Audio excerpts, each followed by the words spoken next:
राम और अयोध्या का सम्मान है श्री राम। और उसी अयोध्या की भूमि पर प्रधानमंत्री नरेंद्र मोदी पहुंच चुके हैं, अयोध्या धाम।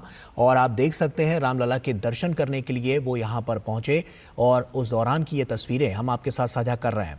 आज आपको बता दें काफ़ी महत्वपूर्ण दिन है। रामलला का दर्शन तो प्रधानमंत्री नरेंद्र मोदी ने किया ही, साथ ही साथ वो रोड शो में भी अब भाग लेंगे। अब से कुछ ही देर में उससे जुड़ी सीधी तस्वीरें जो सामने आएंगी वो हम आपके साथ साझा करेंगे।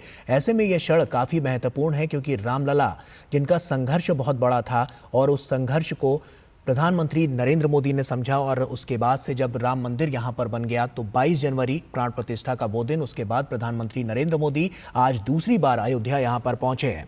और हमारे साथ हमारे सहयोगी रामेंद्र हमारे साथ जुड़ चुके हैं। रामेंद्र, साफ तौर पर आज का दिन, आज का क्षण बहुत बड़ा है। ऐसे में साफ तौर पर तस्वीरें तो हम अपने दर्शकों के साथ साझा कर ही रहे हैं। लोगों की क्या प्रतिक्रियाएं निकलकर सामने आ रही हैं, कितना बड़ा बदलाव अयोध्या वासियों के लिए, अयोध्या के लिए, उनके जीवन में आया है। देखिए गौरव, किसी ने सोचा नहीं था कि अयोध्या इस तरह बदलेगी। अयोध्या को तो राजनीति ने छूना बंद कर दिया था। कुछ ऐसे नेता थे जो राम पर प्रश्न चिन्ह लगा रहे थे। तो अयोध्या का जो बदलाव है ये प्रधानमंत्री के कारण ही है। भले ही सुप्रीम कोर्ट के निर्णय आने के बाद ये परिस्थितियां बनी, लेकिन प्रधानमंत्री ने तन मन धन से इसको स्थापित करने का समय दिया। और आप जो देख रहे हो, इससे पहले भी जब उन्होंने यहाँ पहली किसी स्थापना की थी, पहली ईंट रखी गई थी, तो भी आकर साथ साथ दंडवत किया था। क्योंकि ये सामान्य नगरी नहीं है, ये भगवान राम के जन्म स्थान है, जहाँ का कड़कर सनातन के लिए, भारत के लिए महत्वपूर्ण है। बिना राम की संस्कृति की क्या भारत को कोई जान सकता है, समझ सकता है? तो अयोध्या वो जगह है जहाँ से भगवान राम का सारा प्रभुत्व दुनिया में जाता है।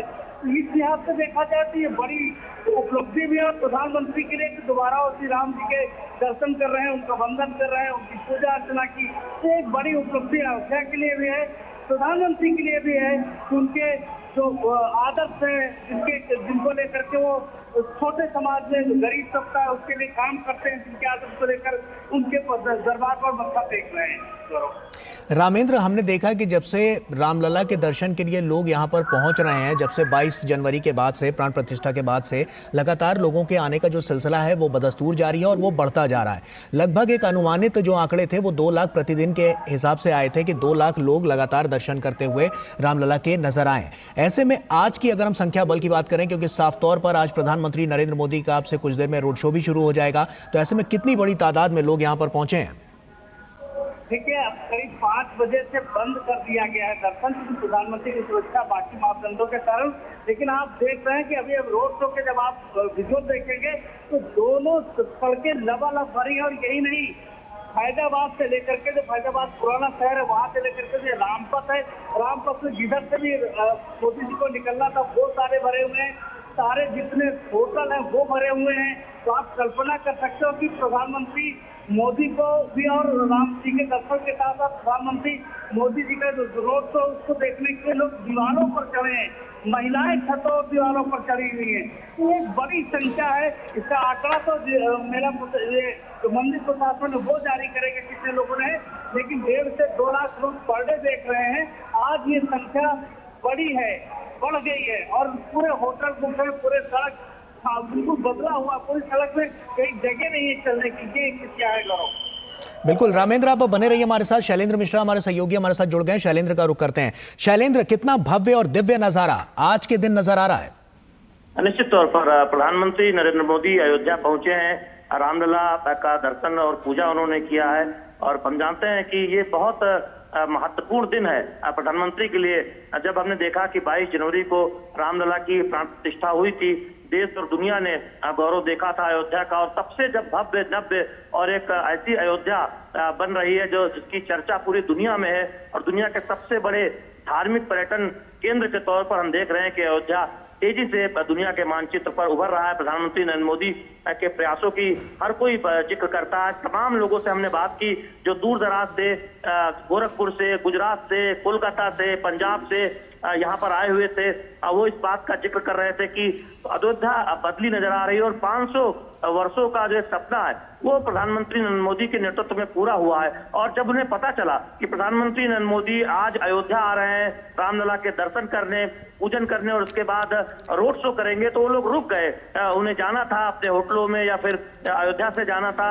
उन्होंने कहा कि वो चाहेंगे कि नजदीक से अपने प्रिय प्रधानमंत्री को, लोकप्रिय प्रधानमंत्री को देख पाए। और हम देख रहे हैं कि सड़कों के दोनों तरफ जो राम मंदिर का जो मुख्य द्वार है वहां से लेकर और वीणा चौक तक, लता मंगेशकर चौक तक तकरीबन 2 किलोमीटर का ये रामपथ जहां से ये रोड शो गुजर रहा है, उसमें सड़कों के दोनों तरफ जनता खड़ी हुई है अभिवादन करने के लिए, प्रधानमंत्री नरेंद्र मोदी को नजदीकी से देखने के लिए। और पूरी अयोध्या एक तरह से कहें उत्साहित और रोमांचित नजर आ रही है। हमने तमाम लोगों से बात की, यहाँ पर चर्चा इसी बात की है कि प्रधानमंत्री नरेंद्र मोदी की अगुवाई में जिस तरह से अयोध्या में विकास के नए आयाम लिखे जा रहे हैं, जिस तरह से अयोध्या ये दिखा रही है कि विरासत के साथ विकास प्रधानमंत्री जो कहते हैं उस पर किस तरह से आगे बढ़ा जा रहा है, अयोध्या उसके एक उदाहरण के तौर पर सामने आती है। तो निश्चित तौर पर आज एक उत्साह का माहौल हम सड़कों पर देख रहे हैं। खास तौर पर जो राम मंदिर का मुख्य द्वार है सुग्रीव किला, जहां से हम देखते हैं कि रोड शो शुरू होगा,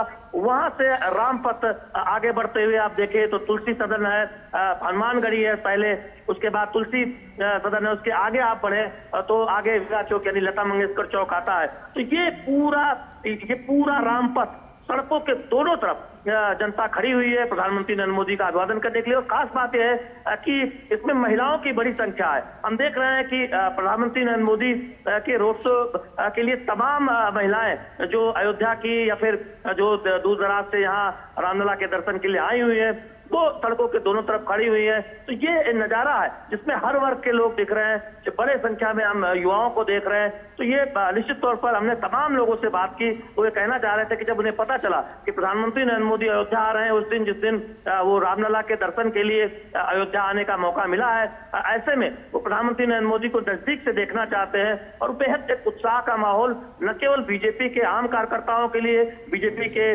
बूथ स्तर के कार्यकर्ताओं के लिए अयोध्या के, बल्कि हम आम लोगों के लिए देख रहे हैं। अयोध्या की आम जनता ऐसा लगता है कि राम पथ पर उमड़ आई हो अपने प्रिय प्रधानमंत्री को देखने के लिए। बिल्कुल शैलेंद्र, आप बने रहिए हमारे साथ। अब हम अपने वरिष्ठ सहयोगी विनोद जी का रुख कर लेते हैं। विनोद मिश्रा जी भी हमारे साथ जुड़ चुके हैं। विनोद जी, 22 जनवरी का दिन, उसके बाद आज का दिन, एक जन सैलाब आज भी उमड़ कर नजर आ रहा है और साफ तौर पर आज का दिन बहुत बड़ा दिन हम कह सकते हैं, क्योंकि प्रधानमंत्री नरेंद्र मोदी 22 जनवरी के बाद आज यहां पर पूजा अर्चना करने के लिए पहुंचे हैं और इससे पहले उन्होंने प्राण प्रतिष्ठा की थी। ऐसे में बड़े बदलाव की तरफ हमने देखा है कि अयोध्या जाता हुआ नजर आया है, इतिहास पलट कर रख दिया है और आज का दिन कई मायनों में बेहद खास हो गया है। गौरव, मैं कहूं कि ये राममय देश में आज का जो दिन है वो मोदीमय अयोध्या है। अब 22 जनवरी को हम लोगों ने बहुत करीब से देखा था उस उत्सव को, जब देश नहीं पूरी दुनिया में रामलला विराजमान के प्राण प्रतिष्ठा के समारोह के वो सीधे साक्षात्कार किया था। वो भव्य रामलला की मूर्ति को देख के जो विह्वलता थी, आकुलता थी लोगों में, जैसे लगा कि वर्षों 500 साल का वो सपना जो है आज वो पूरा होने वाला है, कई पीढ़ियां खप गई है। तो हम जब ये बात कर रहे थे, हमारे दोनों रिपोर्टर जब अभी शैलेंद्र मिश्रा और रामेंद्र जी बात कर रहे थे, ये रोड शो और ये आयोजन जो आज बीजेपी का है वो सिर्फ अयोध्या के लिए नहीं है गौरव, जितना मैं समझता हूँ।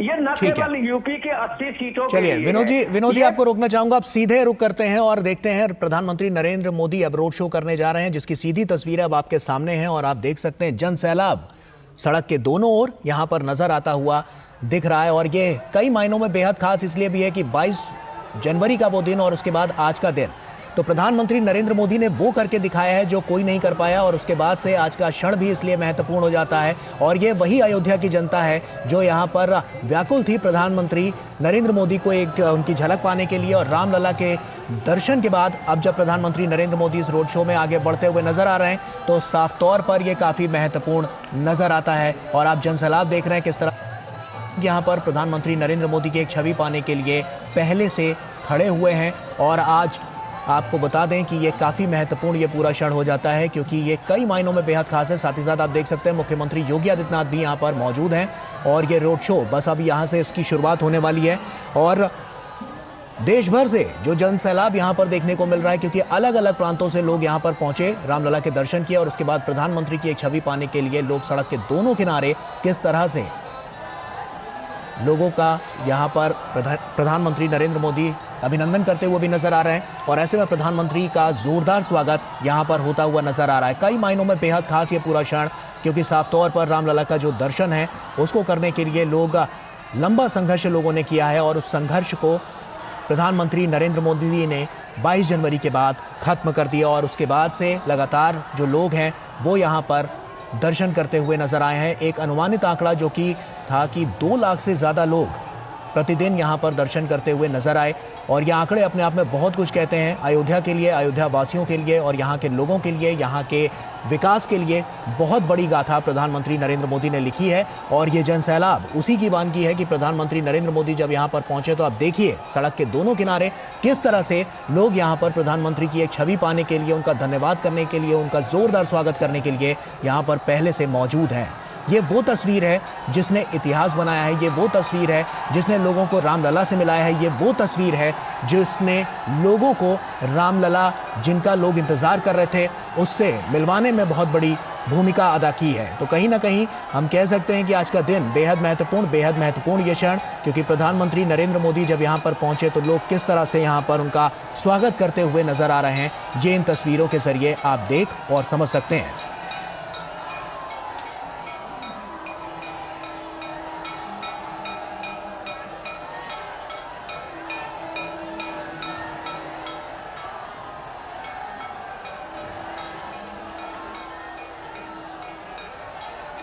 तो ऐसे में साफ तौर पर ये आप देखिए कि कितना महत्वपूर्ण ये पूरा क्षण हो जाता है। ऐसे में विनोद जी के पास ही चलते हैं। विनोद जी हमारे साथ लगातार जुड़े हुए हैं।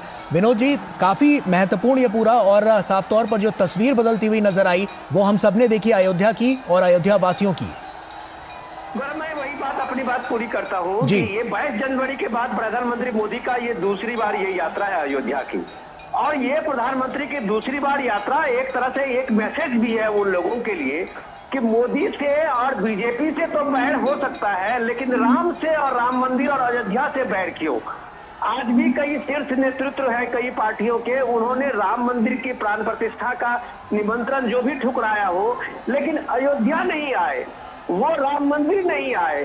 तो ये एक मैसेज तो प्रधानमंत्री मोदी ने ये दूसरी बार आके ये दे दिया है कि ये एक तरह से बात समझनी होगी लोगों को कि राम इस देश की पहचान है, राम इस देश की आस्था के केंद्र है, राम इस देश के सांस्कृतिक मूल्य है, राम इस देश के धरोहर है। अगर बात करें पूरे पुराने जनपदों की, तो 2-3 जनपद जो पुराने हैं, जो आप कह सकते हैं कि प्राचीन काल के, जिसमें काशी और अयोध्या की, आज वो काशी और अयोध्या जो अपनी वैभवता को पाया है, उस सनातन के परचम और सनातन की संस्कृति से अपनी वैभवता को लौटाई है, तो ये भारत को गौरवान्वित करती है।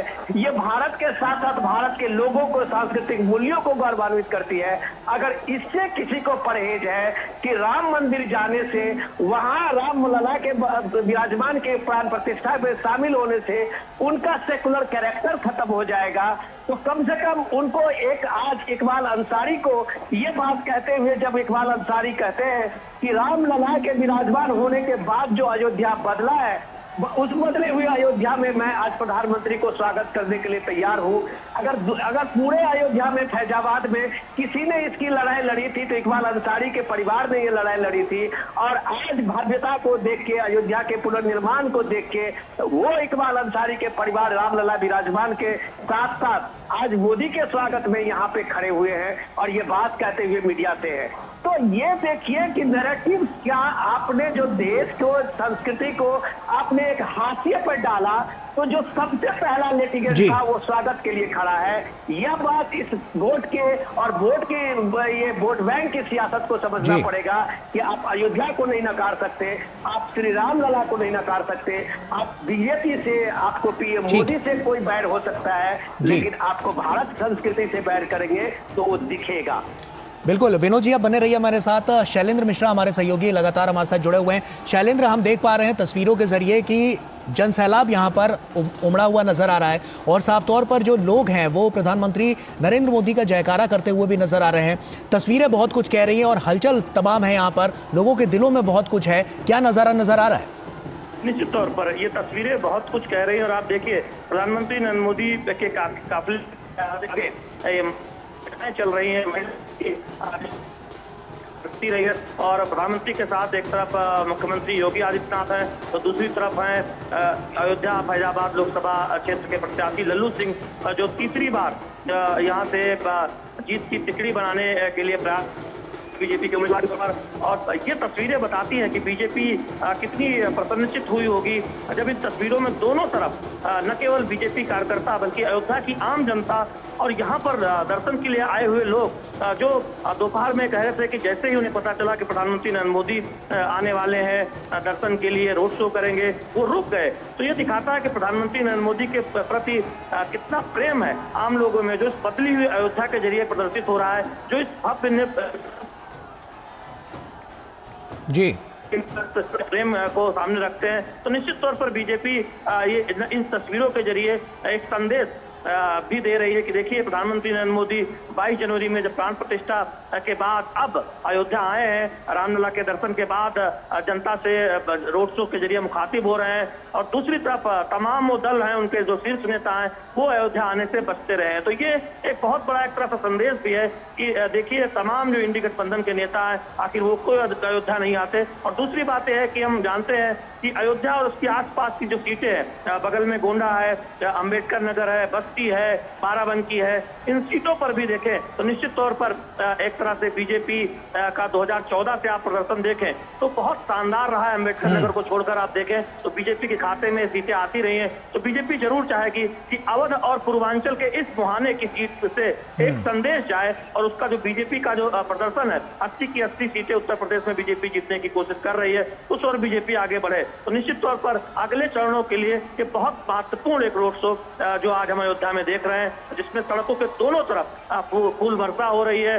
अलग अलग जगह पर हम देख रहे हैं कि तमाम कलाकार अयोध्या की संस्कृति का प्रदर्शन करते हुए, अयोध्या की कला का प्रदर्शन करते हुए, तो ये अपने आप में दर्शाता है कि कितनी उत्साहित है अयोध्या की जनता प्रधानमंत्री नरेंद्र मोदी को देखने के लिए अपने बीच आकर। और ये संकेत भी है कि प्रधानमंत्री नरेंद्र मोदी ऐसे ही दुनिया के सबसे लोकप्रिय नेता के तौर पर नहीं जाने जाते, और जिस विरासत के साथ विकास की चर्चा होती है उसके के तौर पर जाना जाता है। अयोध्या उसके सबसे बड़े उदाहरण के तौर पर देखा जाता है, जहां 500 वर्षों का विवाद खत्म होकर प्रधानमंत्री नरेंद्र मोदी की अगुवाई में वो तमाम चुनौतियां पार करते हुए आज हम भव्य राम मंदिर का निर्माण होता हुआ देख रहे हैं। और रामलला की प्राण प्रतिष्ठा के बाद एक भव्य माहौल जिसमें हमने देखा है कि दुनिया भर में एक बड़े धार्मिक बीजेपी का यह दावा है कि आने वाले समय में जल्दी एक सबसे बड़े धार्मिक केंद्र के तौर पर अयोध्या स्थापित होगी। और उसके संकेत हर दिन आने वाले यात्रियों से, हर दिन आने वाले दर्शनार्थियों से मिल रहा है। लेकिन आप तस्वीरें देख रहे हैं, एक तरफ लल्लू सिंह है, बीजेपी प्रत्याशी है, तो दूसरी तरफ मुख्यमंत्री योगी आदित्यनाथ है। प्रधानमंत्री नरेंद्र मोदी जनता का अभिवादन स्वीकार करते हुए, जनता प्रधानमंत्री नरेंद्र मोदी के नारे लगाते हुए। तो ये भव्य तस्वीरें हैं अयोध्या से। हमने देखा था 22 जनवरी को भव्य तस्वीरें, और आज ये अयोध्या उत्साह से लबरेज नजर आ रही है, उस रोमांच से लबरेज नजर आ रही है। शैलेंद्र, आसपास के इलाके जो हम जिसकी बात अभी आप कर रहे थे, कुछ जिलों का आपने जिक्र भी किया, वहां पर कितना बड़ा प्रभाव अब की बार के लोकसभा के चुनाव में पड़ने वाला है राम मंदिर बनने के बाद से, क्या नजर आ रहा है? देखिए निश्चित तौर पर अयोध्या में राम मंदिर एक आस्था का विषय रहा और बीजेपी लगातार ये कहती रही कि ये उसका एक संकल्प है कि अयोध्या में भव्य राम मंदिर बने। और जब ये कहती थी कि मंदिर वही बनाएंगे तो विपक्ष ये कहता था कि मंदिर लेकिन तारीख नहीं बताएंगे। और अब हम जानते हैं के पास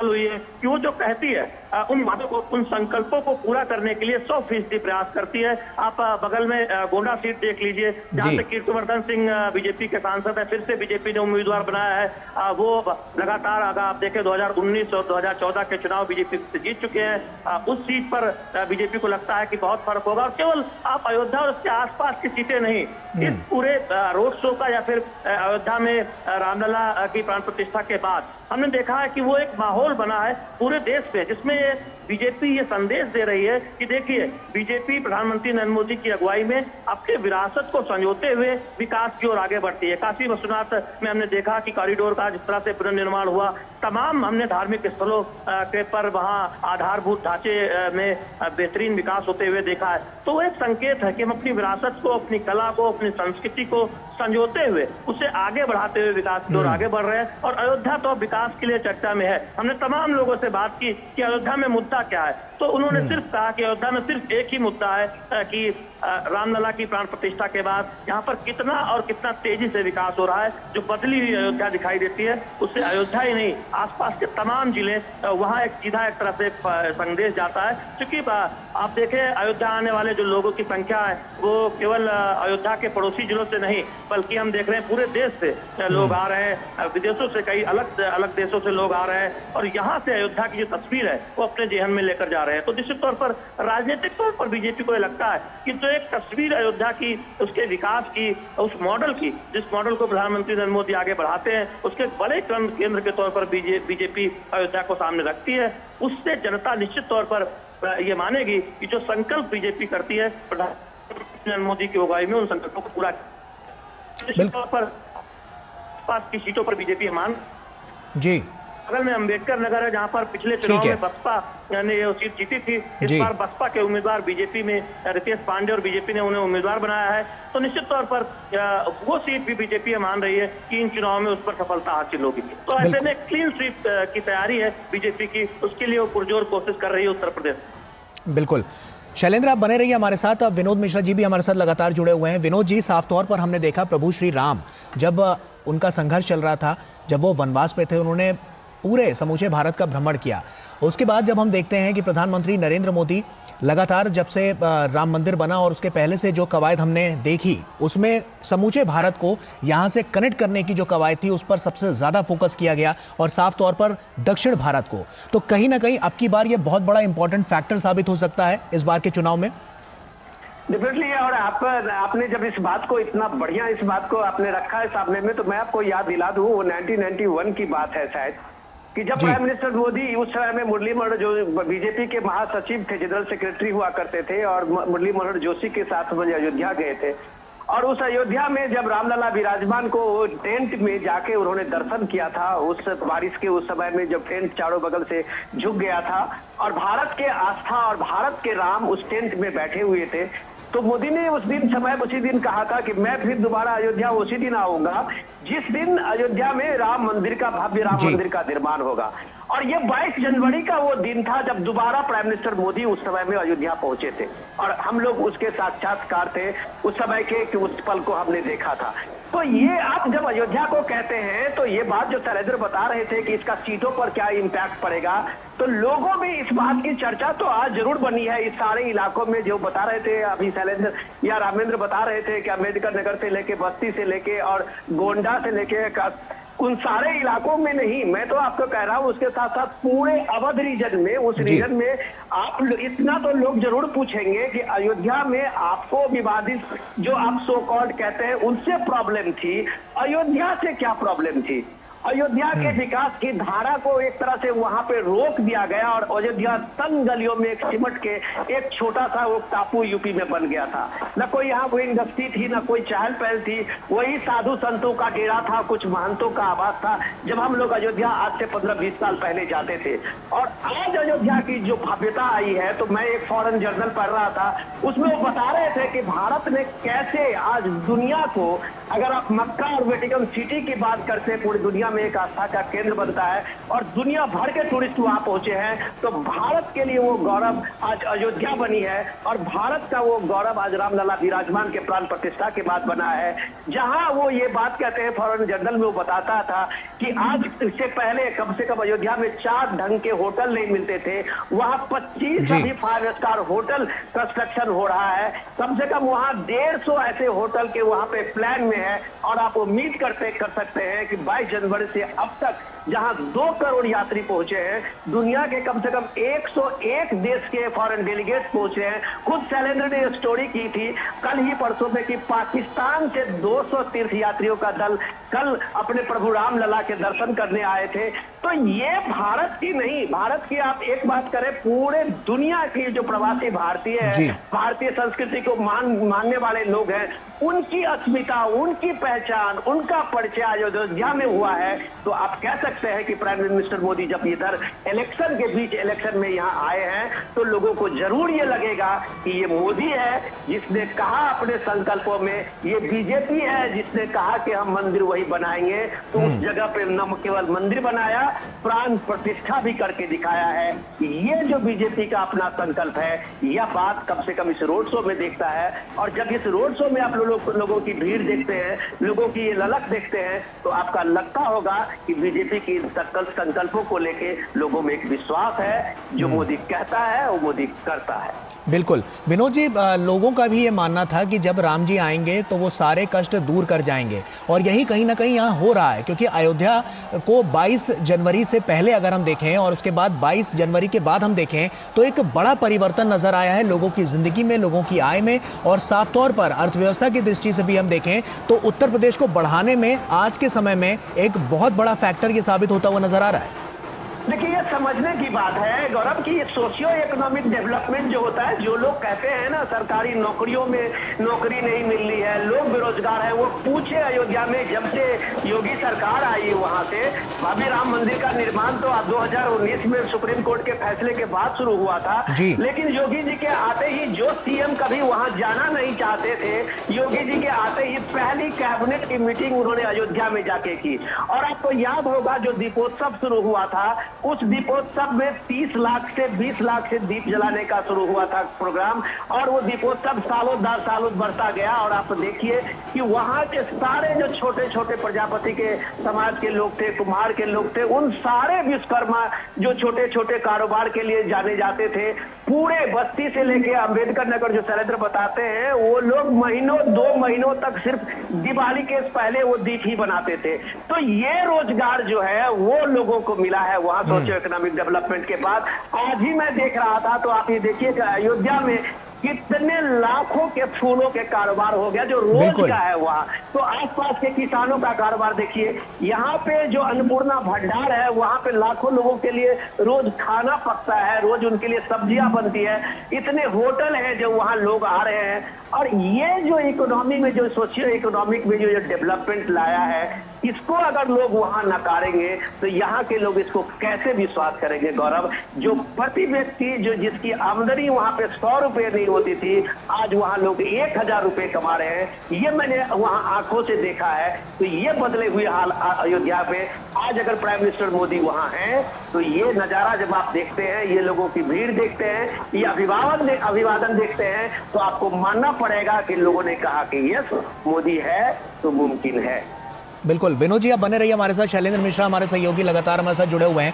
शैलेंद्र, हम साफ तौर पर देख रहे हैं पुष्प वर्षा यहाँ पर प्रधानमंत्री नरेंद्र मोदी के ऊपर हो रही है, और ऐसे में काफी महत्वपूर्ण ये क्षण भी हो जाता है। लोकसभा की दृष्टि से देखें और हम आम चुनाव की दृष्टि से देखें तो इसका कितना बड़ा इंपैक्ट 2024 के चुनाव में पड़ेगा, और साफ तौर पर उत्तर प्रदेश में जो कि अब की बार की कवायद है 400 पार का जो नारा लेके आगे बढ़ रहे हैं, तो अब की बार क्या लगता है 80 में से 80 सीटें या कुछ कम? देखिए, बीजेपी एक राजनीतिक दल के तौर पर ये प्रयास कर रही है कि उत्तर प्रदेश की 80 में से 80 सीटें इस बार जीती जाए, और उसके लिए हमने देखा कि प्रमुख कई क्षेत्रीय दलों के साथ बीजेपी ने गठबंधन किया है। और अब इससे पहले मैं बताना चाहूंगा कि इस वक्त प्रधानमंत्री नरेंद्र मोदी का रोड शो रामपथ पर सुप्रीयो किला से आगे बढ़ते हुए हनुमानगढ़ी, उससे आगे बढ़ते हुए जो तुलसी सदन है, उसके बाद जो वीणा चौक है यानी लता मंगेशकर चौक, और उसकी तरफ आगे बढ़ता हुआ है। हम देख रहे हैं कि 2 किलोमीटर का पूरा ये रास्ता है रामपथ पर जिस पर रोड शो होना है, और इतना समय लग रहा है क्योंकि दोनों तरफ जनता खड़ी हुई है, अभिवादन कर रही है प्रधानमंत्री नरेंद्र मोदी का, पुष्प वर्षा से स्वागत कर रही है। निश्चित तौर पर देखिए, बीजेपी की अब एक रणनीति है। 2014 में वोट प्रतिशत के लिहाज से जो प्रतिशत हासिल किया था, उससे ज्यादा मत हासिल करने का एक लक्ष्य रखा था 2019 में, और तब सभी ने कहा था कि इतनी शानदार सफलता बीजेपी को पहले ही मिली है, तो क्या राष्ट्रीय स्तर पर बीजेपी उस आंकड़े को भी आगे बढ़ा पाएगी। फिर हमने देखा कि 282 के आंकड़े से पार होते हुए बीजेपी 300 पार के आंकड़े पर पहुंच गई, और वोट प्रतिशत में भी, मत प्रतिशत में भी बीजेपी के अच्छा खासा इजाफा हुआ। उसके बाद आप देखें कि कुछ सहयोगियों ने साथ छोड़ा, लेकिन बीजेपी एक राष्ट्रीय स्तर पर बड़ा गठबंधन बनाने में कामयाब रही। उत्तर प्रदेश में पश्चिमी उत्तर प्रदेश में आरएलडी को साथ जोड़ा, ओम प्रकाश राजभर को वापस लाए, तो अनुप्रिया पटेल पहले से ही साथ है, संजय निषाद पहले से ही साथ है, और प्रधानमंत्री नरेंद्र मोदी की जो लोकप्रियता है वो दिनों दिन हमने देखा है कि वर्ष दर वर्ष बढ़ी है। आज दुनिया के सबसे लोकप्रिय नेता के तौर पर प्रधानमंत्री नरेंद्र मोदी जाने जाते हैं, और बीजेपी की पूरी रणनीति है कि प्रधानमंत्री नरेंद्र मोदी के चेहरे और जो कल्याणकारी योजनाएं हैं उनकी अगुवाई में, उस पर पूरे देश में चुनाव लड़ा जाए। और उत्तर प्रदेश में हमने देखा है कि मुख्यमंत्री योगी आदित्यनाथ ने जो भी काम किए हैं राज्य सरकार में, उसको भी बहुत प्रमुखता से कहा जा रहा है। खासतौर पर कानून व्यवस्था को लेकर जो उत्तर प्रदेश में एक शक्ति बरती गई है और प्रदेश में एक निवेश का माहौल बना है। अभी हाल ही में एक आंकड़ा है जिसमें जीएसटी राजस्व में हमने देखा उत्तर प्रदेश ने चौथा स्थान हासिल किया है, यानी एक पायदान ऊपर आ गई है। तो तमाम संकेतक ये बताते हैं कि उत्तर प्रदेश की अर्थव्यवस्था तेजी से आगे बढ़ रही है, यहाँ पर तेजी से निवेश आ रहा है। निश्चित तौर पर उत्तर प्रदेश हवाई अड्डों के मामले में नंबर 1 है, राजमार्गों के मामले में नंबर 1 है, एक्सप्रेस वे के मामले में, तमाम मामलों में उत्तर प्रदेश नंबर 1 जी उभरा है। देखिए निश्चित तौर पर बीजेपी उसे राजनीतिक तौर पर जनता को बता रही है कि देखिए प्रधानमंत्री नरेंद्र मोदी की अगुवाई में किस तरह से पूरे देश में जनता के जीवन स्तर को बेहतर बनाने के लिए काम हुआ है। और पार्टी बीजेपी ने उसको जनता के बीच ले जाने का काम किया, इसलिए बूथ स्तर पर तमाम अभियान चलाए गए हैं। बूथ में हमने देखा है कि हर बूथ पर गया है कि 370 मत बढ़ाने हैं, यानी 2019 के मुकाबले 370 मत और पाने हैं। उस रणनीति पर बीजेपी आगे बढ़ रही है और बीजेपी बार बार ये कह रही है कि उम्मीदवार नहीं, कमल का फूल देखिए, प्रधानमंत्री नरेंद्र मोदी की अगुवाई में चुनाव लड़ा जा रहा है। तो ये बहुत एक रणनीति है जिस रणनीति के तहत बीजेपी उत्तर प्रदेश में चुनाव लड़ रही है और देश में एनडीए के साथ 400 पार के नारे के साथ आगे बढ़ना चाहती है। बिल्कुल शैलेंद्र, आप बने रहिए हमारे साथ। रामेंद्र हमारे सहयोगी लगातार हमारे साथ जुड़े हुए हैं, रामेंद्र का रुख कर लेते हैं। रामेंद्र, उत्तर प्रदेश को उत्तम प्रदेश बनाने की जो कवायद थी, हम उसमें देख रहे हैं कि अब राम राज्य का जो स्थापना है वो भी और बड़ी होती हुए यहाँ पर निकलकर सामने आ रही है। तो ऐसे में साफ तौर पर हम कहें कि बदलाव की ये बयार बहुत कुछ कहती है और अब की बार लोकसभा चुनाव में कितना असर इसमें देखने को मिलेगा?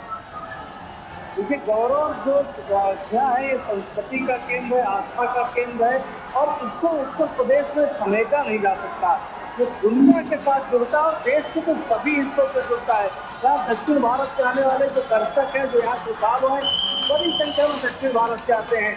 कश्मीर से लेकर कन्याकुमारी तक, गुजरात से लेकर अरुणाचल तक के जितने लोग सनातन धर्म को, सनातन संस्कृति को मानने वाले लोग आते हैं, तो अगर उनकी आस्था का जो केंद्र है उसका उद्भव, उसका विकास होता है तो वो सारे जुड़ते हैं। नरेंद्र मोदी को क्यों पसंद करते हैं लोग? इसलिए कि वो सनातन धर्म की आस्था और संस्कृति को, भारत की जो मूल आत्मा है उसको बढ़ाने की बात कर रहे हैं। बात अभी विनोद जी कह रहे हैं कि जो इकोनॉमिक डेवलपमेंट है, आप लखनऊ से आइए, बस्ती से आइए, आप गोंडा से आइए, कितने होटल है आसपास की, करीब 50-60 किलोमीटर के रेडियस में वो पुल है, जितने ढाबे हैं वो पुल है, आप कहीं तुरंत चाय नहीं पा सकते ढाबों में, जितने कनेक्शन अयोध्या से जुड़ते हैं। तो आप जरा कल्पना करिए कि राम मंदिर से अयोध्या का कितना बड़ा डेवलपमेंट हो, तो उत्तर प्रदेश का कितना डेवलपमेंट हो रहा, कितने लोगों को रोजगार मिल रहा है, कितने लोग आ रहे हैं, कितना धन आ रहा है उत्तर प्रदेश में। तो ये प्लानिंग के तहत हुआ है। एक तो हमारी आस्था संस्कृति का जो केंद्र है उसका उद्भव हो, उसका विकास हो और यहाँ के लोग जो हैं उनको अवसर मिले, उत्तर प्रदेश में लोग देखें कि उत्तर प्रदेश कैसा है। उत्तर प्रदेश में जब दुनिया का पर्यटक आता है, राम मंदिर दर्शन करने आता है, तो देखता है कि कितना उत्तर प्रदेश बदला, जिसकी बात आप कर रहे थे। उस बदलाव का ही नतीजा है कि दुनिया का निवेश उत्तर प्रदेश में आकर्षित हो रहा है।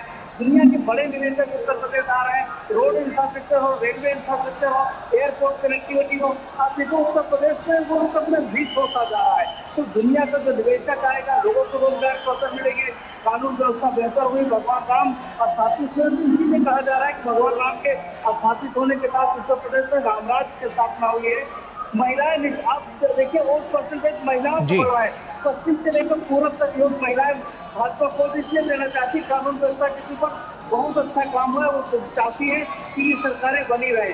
तो जो बात आप कर रहे हैं कि ये बदलाव है और इस बदलाव का फायदा निश्चित रूप से भारतीय जनता पार्टी को इस चुनाव में मिलेगा और लगातार मिलता रहेगा। किसी कुछ उत्तर प्रदेश की कल्पना न उत्तर प्रदेश के लोगों ने की थी, न देश और दुनिया के लोगों ने की थी उत्तर प्रदेश की तरह बदलेगा। इसमें प्रधानमंत्री का सहयोग है, प्रधानमंत्री के सहयोग के बिना ये ना राम मंदिर स्थापित हो सकता है, ना उत्तर प्रदेश में बदलाव देखा जा सकता है। तो दोनों चीजों के श्रेय प्रधानमंत्री को जाता है और उसका फायदा जरूर भारतीय जनता पार्टी को मिलेगा। बिल्कुल रामेंद्र, आप बहुत से लोगों से मिले होंगे, तमाम वोटरों से मिले होंगे, उनके मूड को भी टटोलने की आपने कोशिश की होगी।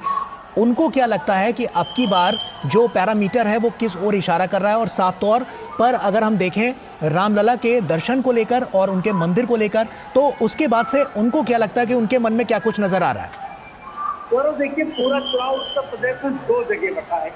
एक जो बाकी रहे वो चाहते हैं कि ये चुनाव जातियों में बट जाए तो उनका एडवांटेज हो, लेकिन आप कल्पना करोगे कि लोग प्रत्याशी का चेहरा नहीं देख रहे हैं। कल रोड शो में कानपुर से आज अयोध्या है और दोनों जगह की स्थिति है कि लोग कहते हैं कि मोदी को वोट दे रहे हैं। यानी कोई जात नहीं, कोई धर्म नहीं, डेवलपमेंट का जो विजन है, जो उन्होंने संस्कृति को खड़ा करने की बात कही है, लोगों का गौरव बढ़ा, जिसके बाद विनोद जी कह रहे थे लोग आत्मसम्मान से उनका कमजोर हुआ था, वो बढ़ा है। उनको लगता है कि हम भारत के नागरिक हैं, भारत के जो आस्था है, जो संस्कृति है, उनको किस तरह भारतीय जनता पार्टी और प्रधानमंत्री नरेंद्र मोदी के नेतृत्व में बढ़ाया गया है, किस तरीके से हम अपनी आस्था का सम्मान कर पा रहे हैं, हमारी आस्था से कोई खिलवाड़ नहीं कर पा रहा है। यही अयोध्या की गौरव, उसका नाम नहीं लेना चाहती थी राजनीति, यही राम था जिनको काल्पनिक बताया जाता था। वो भी दौर हम लोगों ने देखा है।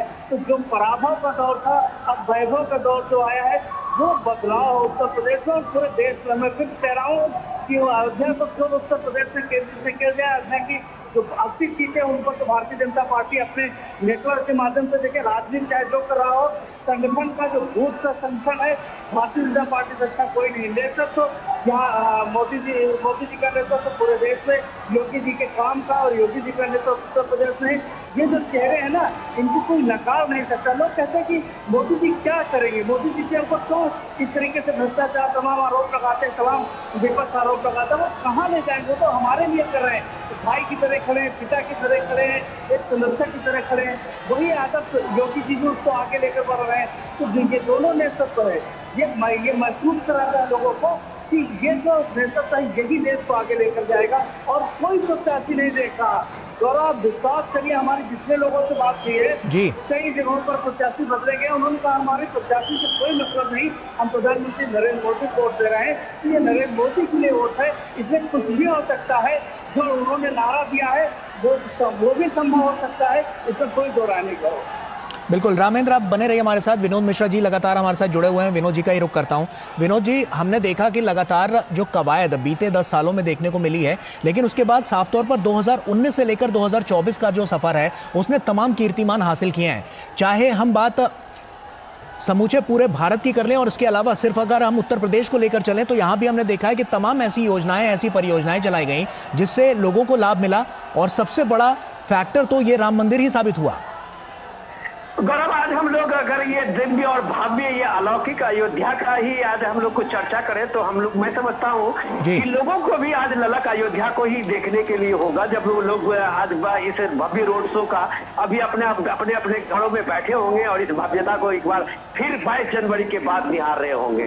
तो ये मैं आपको इसलिए बताना चाह रहा था, जो रामेंद्र अभी सोशियो इकोनॉमिक और जो सामाजिक समता समाज की बात कर रहे थे, तो अब अयोध्या आए हुए, राम मंदिर आए हुए जो लोग नैरेटिव दे रहे थे कि इसमें जो है दलितों को नहीं बुलाया गया, यहाँ पे आदिवासी को नहीं बुलाया गया, खुद प्रेसिडेंट जो राष्ट्रपति मुर्मू थी उनको नहीं बुलाया गया, और जब प्रेसिडेंट अभी पिछले हफ्ते जो वहाँ आई थी और भव्य रामलला के विराजमान की उस राम मंदिर में दर्शन की थी, तो ये सवाल तो अब उन लोगों से बनता था कि अब आप क्यों नहीं आए। उससे भी अलग बात है कि जब आप देखते हैं कि एक बार आके वो देखे राम मंदिर की उस भव्यता को और उस भव्यता में सामाजिक सरोकार को और उस सामाजिक समावेश को जो राम के उस द्वापर के युग में था, जो राम के जो अपने दोस्त और अपने भक्त में से, वहां पे कोई न जात थी, न पात थी, न कोई ऊंचा था, न छोटा था, उसमें केवट भी था, माझी भी थी, सबरी भी थी। वो सारे समाज आपको अयोध्या के रामलला विराजमान के उस प्रांगण में मिलेंगे, जहां माता सबरी मिलेंगे, वहां निषाद राज मिलेंगे, वहां वो जो भी आप ये देखेंगे कि सुग्रीव मिलेंगे।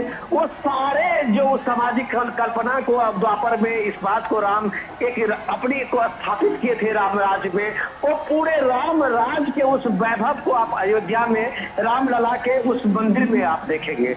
तो ये भव्यता को, ये सारे चीजों को जब आप वहां जाएंगे तो आपका वो नैरेटिव फेल हो जाएगा कि अयोध्या में अमिताभ बच्चन आए, अंबानी आए, अडानी आए, ऐश्वर्या राय नाच रही थी।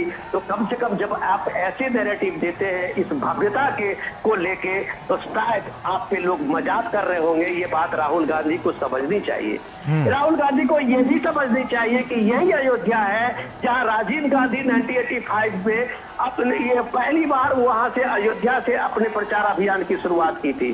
तो वो जो कांग्रेस थी, आज उस कांग्रेस को क्या हो गया है, जो हर बात में वो सेकुलरिज्म देखने की बात करता है, वोट बैंक देखने की बात करती है, और वो कांग्रेस आज राम मंदिर प्राण प्रतिष्ठा में आमंत्रण निमंत्रण मिलने के बाद भी उसको ठुकराती है। तो लोग पूछेंगे कि मोदी से आपका विरोध हो सकता है, बीजेपी से विरोध हो सकता है, राम से आपको बैर क्यों है, जो इस देश की परंपरा की, इस देश की संस्कृति की एक पहचान है, और वो हमारे मर्यादा पुरुषोत्तम राम है। तो ये चीजें पॉलिटिक्स में जब आप इस बात को नैरेटिव में लाएंगे तो इसको लोग रिएक्ट करेंगे, और ये रिएक्शन जो है कम से कम आपको देखना होगा कि यूपी नहीं पूरे भारत के लोगों में कई पीढ़ियां खप गई थी इस रामलला विराजमान की पुनर्स्थापना के लिए, इस राम मंदिर की पुनर्स्थापना के लिए, और लोगों ने अपने पैसे से, अपने चंदे से इस भव्य राम मंदिर का निर्माण किया है। सरकारी सहयोग सिर्फ इंफ्रास्ट्रक्चर है, जो अयोध्या धाम रेलवे स्टेशन की बात हो, या महर्षि वाल्मीकि एयरपोर्ट की बात हो, या जो इंफ्रास्ट्रक्चर आप देख रहे हैं रामपथ की बात हो, ये यूपी सरकारें और मोदी सरकारों की तरफ से हुई है। बाकी राम मंदिर का एक एक पैसा यहाँ के लोगों ने अपनी मेहनत, अपनी शारीरिक श्रम, अपनी क्षमता से दान देके इस मंदिर की भव्यता को लौटाया है। तो ये मंदिर समाज का है, ये मंदिर उस पुरुषत्व का है जो 500 साल तक अपनी कई पीढ़ियों को खो दिया था, और उसकी भव्यता लौटी है। आज उसके बीच में जब नरेंद्र मोदी है, तो उस भव्यता के स्वागत में जो लोगों की कतारें आप देख रहे हैं, हुजूम चलते हुए देख रहे हैं, तो ये एक गौरव, एक पहचान भारत की जुड़ी है, जो प्रभु राम नहीं, मर्यादा पुरुषोत्तम राम से जो उनकी संस्कृति का लगाव है, और वो संस्कृति की पहचान है, वो धरोहर उनको मिला है। तो विकास के साथ विरासत जो प्राइम मिनिस्टर मोदी का स्लोगन है, तो लोग चाहे वो बनारस काशी कॉरिडोर को देखें, प्रभु रामलला विराजमान के इस राम मंदिर के साथ साथ अयोध्या के विकास को देखें, वो उज्जैन में महाकाल कॉरिडोर को देखें, देश के अलग अलग हिस्सों में देखें, तो ये गौरव जो भारत को हासिल हुआ है, ये सांस्कृतिक पुनर्जागरण का काल हुआ रहा है, जो न कभी हुआ और न कभी होगा। और इस विभवता को, इस विराट वैभव को जो भारत ने पाया है, वो पूरे देश और दुनिया में एक भारत के प्रति लोगों का आकर्षण हुआ बढ़ा है। ये जीवंत भारत को आज जो देखने के लिए लोग आ रहे हैं, तो पाकिस्तान से भी आते हैं, या नेपाल से भी आते हैं, श्रीलंका से आते हैं, या मैक्सिको से आ रहे हैं, थाईलैंड से आते हैं, दक्षिण अफ्रीका से लोग आ रहे हैं। तो ये जीवंत भारत, राम के उस भारत, राम की पहचान मर्यादा पुरुषोत्तम की उस भारत में वो जो जीवंतता आई है, सांस्कृतिक गौरव का वो गुणगान जहाँ पे पढ़ा है, उस भारत के जीवंत भारत का साक्षात्कार यहाँ की भीड़ को, यहाँ रामलला के दर्शनार्थी को, यहाँ के आसपास लोगों के चेहरों पे आपको साफ दिख रहा है। गौरव, बिल्कुल। विनोद जी आप बने रहिए हमारे साथ। शैलेंद्र मिश्रा हमारे सहयोगी हमारे साथ जुड़े हुए हैं। शैलेंद्र का रुख कर रहा हूँ। शैलेंद्र, साफ तौर पर एक बहुत बड़ा संघर्ष हमने देखा राम मंदिर को लेकर, और साफ तौर पर भारतीय जनता पार्टी जब से मुखर होकर लगातार इस मुद्दे को उन्होंने उठाने की कोशिश की थी, आज प्रधानमंत्री नरेंद्र मोदी की वो छवि, उनका वो चेहरा जो सबके सामने नजर आ रहा है, आज उसमें एक बड़ा सुकून नजर आ रहा है, बड़ी शांति नजर आ रही है, क्योंकि प्रधानमंत्री ने जिस संघर्ष की हम बात कर रहे हैं, उस संघर्ष में एक बड़ा कीर्तिमान हासिल किया है। गौरव, बीजेपी हमेशा ये कहती रही है कि राम मंदिर का निर्माण हो, ये पार्टी के लिए एक आस्था का विषय था, एक संकल्प था, ये राजनीति का विषय नहीं था।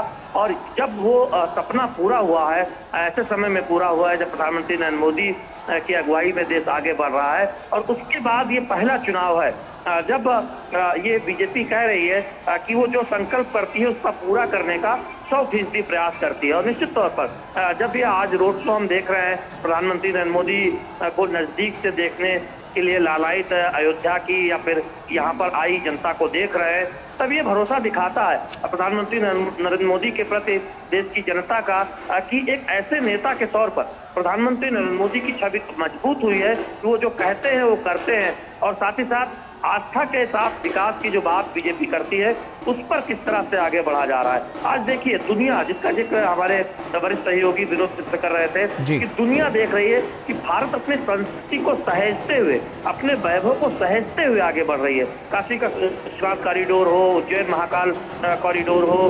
अयोध्या में हम देख रहे हैं रामलला की प्राण प्रतिष्ठा हुई, उसके बाद जिस तरह से अयोध्या का विकास हो रहा है, तो ये दिखाता है कि अपनी सांस्कृतिक ऐतिहासिक नगरों का बीजेपी की अगुवाई में, प्रधानमंत्री नरेंद्र मोदी की अगुवाई में किस तरह से विकास हो रहा है। और देखिए, इससे धार्मिक पर्यटन के केंद्र के तौर पर हम देख रहे हैं कि अयोध्या हो, उज्जैन हो या फिर काशी हो, वो दुनिया के मानचित्र पर और मजबूती से और उभर कर आ रहा है। क्योंकि आप तमाम उन देशों को देखें, उनसे तुलना करें कि वो देश, कई देश ऐसे हैं जिनकी अर्थव्यवस्था बहुत हद तक पर्यटन पर निर्भर है। यानी दुनिया भर से जो पर्यटक आते हैं, धार्मिक पर्यटक आते हैं, उससे एक बहुत बड़ा राजस्व उस देश को हासिल होता है। भारत जहाँ विविधता है, जहाँ इतनी संस्कृतियां हैं, जहाँ इतने गौरवशाली नगर हैं, जहाँ इतने पुरातन नगर हैं, हम उनको सहेजते हुए उनके विरासत को और मजबूत करते हुए आगे बढ़ रहे हैं। तो निश्चित तौर पर उससे एक पर्यटन में उछाल देखने को मिलता है। आप देखें, अयोध्या का तो हम जिक्र करते ही हैं कि 2 लाख से ज्यादा धार्मिक पर्यटक श्रद्धालु यहाँ हर दिन आते हैं और इसका कितना प्रभाव अर्थव्यवस्था पर पड़ता है। आप देखें, अयोध्या में आज इतने होटल्स बन रहे हैं, अयोध्या में आप देखें तो ट्रांसपोर्ट के बिजनेस बढ़ रहे हैं, अयोध्या में जो स्थानीय जो कलाकार हैं उनकी कमाई हो रही है, जो छोटे दुकानदार हैं उनकी कमाई हो रही है। तो इसका एक फर्क दिखता है। और अयोध्या से जो वापस लेकर लोग जाते हैं, वो एक गौरवशाली इतिहास को वापस लेकर जाते हैं, देश और दुनिया में बता रहे हैं कि देखिए कि अयोध्या कितनी बदली हुई नजर आ रही है 22 जनवरी के बाद, रामलला की प्राण प्रतिष्ठा के बाद। तो ये क्रेडिट बीजेपी को मिलता है, प्रधानमंत्री नरेंद्र मोदी की अगुवाई में कई सरकारों को बीजेपी को मिलता है कि वो उन्होंने इस आस्था के साथ विकास के उस दौर को आगे बढ़ाया है जिसकी शुरुआत 2014 में प्रधानमंत्री नरेंद्र मोदी के केंद्र के सत्ता में आने की बात हुई थी। और यहाँ पर दूसरी तरफ बीजेपी ये कहती है कि देखिए, ऐसे दल हैं, कांग्रेस है, उनके सहयोगी दल हैं, जो सनातन को लेकर गाली देते हैं, सनातन को लेकर इस तरह की भाषा का प्रयोग करते हैं और कांग्रेस उस पर चुप्पी साध लेती है। हम देखें कि कांग्रेस के सहयोगी दल डीएमके के एक बड़े नेता के बेटे ने जिस तरह से कहा था, तो दरअसल बीजेपी ये भी बता रही है कि देखिए, एक तरफ भारतीय जनता पार्टी है प्रधानमंत्री नरेंद्र मोदी की अगुवाई में, जो अपने इतिहास पर गौरव करती है, अपने संस्कृति पर गौरव करती है, वहीं दूसरी तरफ ऐसे दल हैं जो सेकुलर होने के नाम पर या फिर इस तरह के कदम उठाते हैं, इस तरह के बयान देते हैं जो तुष्टीकरण की पराकाष्ठा है या जो तुष्टीकरण वाले हैं। हम इस बात की चर्चा सुनते हैं कि वायनाड से राहुल गांधी चुनाव लड़ रहे थे, वायनाड में जब तक मतदान न हो, ये उनके रणनीतिकारों ने बताया था कि अयोध्या न आए। तो ये इस तरह से जो चर्चाएं होती है दिखाती है कि एक तुष्टीकरण की राजनीति हो रही है क्या। तो निश्चित तौर पर एक बीजेपी को एक मौका मिलता है, कांग्रेस को, कांग्रेस के नेताओं को, राहुल गांधी को या फिर कांग्रेस के सहयोगी दलों को, समाजवादी पार्टी को उत्तर प्रदेश में या अन्य राज्यों में बाकी सहयोगी दलों की जो विचारधारा है, जो उनकी नीति है, उन पर सवाल उठाने का कि आखिर आपने क्यों अयोध्या जैसे नगरों की उपेक्षा की, आपने क्यों। ठीक है शैलेंद्र, आप बने रहिए हमारे साथ। विनोद जी का रुख कर लेता हूं। विनोद जी, साफ तौर पर जो प्रधानमंत्री नरेंद्र मोदी की लोकप्रियता है वो दिन ब दिन और बढ़ती जा रही है, क्योंकि उन्होंने तमाम काम ऐसे किए हैं और कहते हैं कि आपके काम ही आपकी सबसे बड़ी पहचान के रूप में निकलकर सामने आते हैं। ये तस्वीरें उसी की बानगी नजर आ रही हैं। गौरव, जब प्राइम मिनिस्टर मोदी कहते हैं ना कि हम जिसका शिलान्यास करते हैं उसका उद्घाटन भी करते हैं, तो ये जो डेडलाइन जो प्राइम मिनिस्टर मोदी का होता है वो एक टीम वर्क होता है। अब मैं अयोध्या के राम मंदिर के इसी भव्य निर्माण की बात आपको कहें तो आप देखिए कि प्राइम मिनिस्टर ऑफिस के नृपेंद्र मिश्रा जो उनके प्रधान सचिव थे उस समय में, जहां तक मुझे याद है, और वो नृपेंद्र मिश्रा उसके बाद उनकी जिम्मेदारी अयोध्या में राम मंदिर निर्माण की भूमिका में उनको आगे किया गया था, क्योंकि वो जो डेडलाइन था प्राइम मिनिस्टर के शिलान्यास करने के बाद उद्घाटन का, वो इसको इंश्योर करना था। और ये देखिए कि पूरा वो देख रेख, पूरा चाहे वो पैसा ट्रस्ट का था, पूरा लोगों का पैसा सब कुछ खर्चा हुआ था, लेकिन वो पूरे देख रेख, पूरे जिम्मेदारी जो है प्राइम मिनिस्टर ऑफिस के, वो जो ये थे नृपेंद्र मिश्रा, उनके नेतृत्व में ये सारी चीजें वहां पे तैयार, कंस्ट्रक्शन से लेके सारे निर्माण के बाध्यता लौट रही थी। तो ये मैं कह रहा हूं कि ये प्राइम मिनिस्टर मोदी का पर्सनल कनेक्शन होता है। यहाँ देश के जितने भी आप इंफ्रास्ट्रक्चर देख रहे हैं इस तरह के, उसमें प्राइम मिनिस्टर मोदी का एक पर्सनल कनेक्शन होता है, जिस कनेक्शन से वो रोज डे बाय डे का डेवलपमेंट लेते हुए उसकी सारी बाधाओं को दूर करते हुए इस भव्यता को लाते हैं। आपको लगता नहीं है इस भव्य राम मंदिर के सामने में कितनी मुश्किलें थी, चारों बगल के वो तंग गलियां और गलियों के आसपास वो छोटी छोटी दुकानें, वो छोटे छोटे सड़कों के बीच में बने हुए, अलग टेढ़ी मेढ़ी सड़कों के बीच में बने हुए लोगों की बस्तियां, और एक एक चीज को जब योगी आदित्यनाथ से और सेंट्रल गवर्नमेंट के वहां पे टीम ने काम किया है तो लोगों को पुनर्वास किया गया, लोगों को मुआवजा दिया गया और वहां से वो सारी चीजें हटाई गई और इसकी भव्यता लौटाई गई। तो ये भव्यता लौटाने का जो ये बात संकल्प है वो एक दिल से है, और जब वो दिल से जब चीजें हो तो इसकी भव्यता लौटती है। जो आपने श्री राम लला के विराजमान की उस प्राण प्रतिष्ठा में देखा, आपने उस भव्यता को काशी विश्वनाथ कॉरिडोर में देखा कि कितनी मुश्किलों से गंगा जी के सामने से काशी विश्वनाथ को गेट को लाने में क्या क्या मुश्किलें नहीं आई, कितने विरोध हुए। खुद शंकराचार्य जो वहां पे ये मुक्तेश्वरानंद थे, स्वामी स्वरूपानंद के शिष्य, उन्होंने लगातार उसके लिए विरोध किया। और आज जब काशी विश्वनाथ कॉरिडोर को लेकर देखते हैं तो लगता है कि सचमुच में काशी निखर गया है, सचमुच में काशी अपनी भव्यता को पा गया है।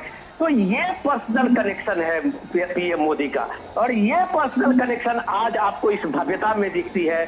आज आपको इसमें लोगों की जो आप ललक देख रहे हैं, लोगों की जो उत्सुकता देख रहे हैं, ये लगता ही नहीं है कि 2 किलोमीटर का जो ये सफर है, ये रोड शो का, वो कभी खत्म होगा।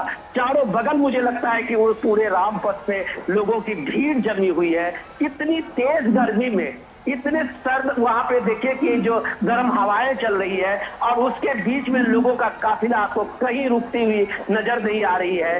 तो ये प्राइम मिनिस्टर मोदी का पर्सनल कनेक्शन है, जो ये लोगों को विश्वास है कि मोदी है तो मुमकिन है। और भव्य रामलला मंदिर का शिलान्यास हुआ, उसका उद्घाटन हुआ और उसकी भव्यता के बाद आज करोड़ों करोड़ लोग दर्शन करने अयोध्या पहुंच रहे हैं। ये भव्यता की गारंटी सिर्फ मोदी दे सकते हैं इस दौर में। गौरव। बिल्कुल विनोद जी, पीके मिश्रा जी का आपने जिक्र किया था, मैं आपसे ये समझना चाहता हूं क्योंकि हमने देखा एक रिकॉर्ड इसमें यहाँ पर जो लगातार चीज़ें देखी गई वो कहीं ना कहीं बहुत महत्वपूर्ण रही हैं। तो ऐसे में आपसे ये समझना चाहूँगा इसमें कितना बड़ा हम रोल इसमें अदा करते हुए इनको देख सकते हैं और किस तरह से उन्होंने जो इस बदलाव की बयार के साफ तौर पर साक्षी बने हैं वो कितनी महत्वपूर्ण जिम्मेदारी थी।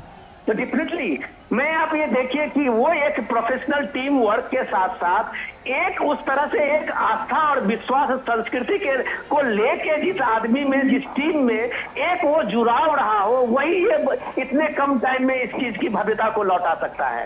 तो मैं आपको कह सकता हूँ कि नृपेंद्र मिश्रा की वो पूरी टीम हो या रामलला विराजमान, श्री राम लला विराजमान तीर्थ क्षेत्र ट्रस्ट के लोग हो, टीम हो, उन सारे लोगों ने जो एक तरह के अभियान को, संकल्प को लिया था, और योगी आदित्यनाथ की तो टीम हो चीफ मिनिस्टर की, तो ये एक लगता था कि एक टीम किया हुआ है। और हम लोग जब जाते थे इस कंस्ट्रक्शन के दौर में, डीडी न्यूज ने कई स्पेशल स्टोरी की है अलग अलग टाइम में, और हम लोगों ने देखा है कि इस विरासत को, जो विकास के साथ विरासत को संभालने की बात अगर आप कहते हैं तो आपको अयोध्या में दिखेगी।